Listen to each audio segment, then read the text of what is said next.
primetime news this evening, multi-million-dollar fraud uncovered at Seprod. Robbers make off with over $8 million in Manchester heist. And government announces no more ganja imports. Good evening and welcome to Primetime News, live on air and also online once you log on to onespotmedia.com. I'm Herman Green. And I am Andrea Chisholm with a preview of what's to come in business news. Here's Javon Keys.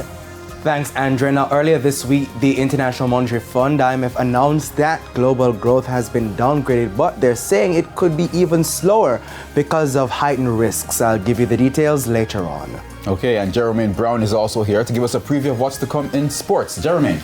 Well, thank you, Herman. Now, while our junior track and field athletes did well recently at the Carifta Championships, well, not so for our junior cricketers. And one coach says the sport could be in trouble developmentally. We'll tell you more a bit later on. And we move over to Romaine Robinson. Last night was a little hotter than usual. What's happening with the weather? Thanks so much, Andrea. Yes, it was. We do have cloudier conditions over the past few nights, and we are expecting cloudy conditions tonight. And we know clouds tend to trap heat during the night. But I'll tell you more about this in the weather report and forecast. There's also sports commentary and E-Prime in this newscast. But before the break, the feedback question. Our question this evening.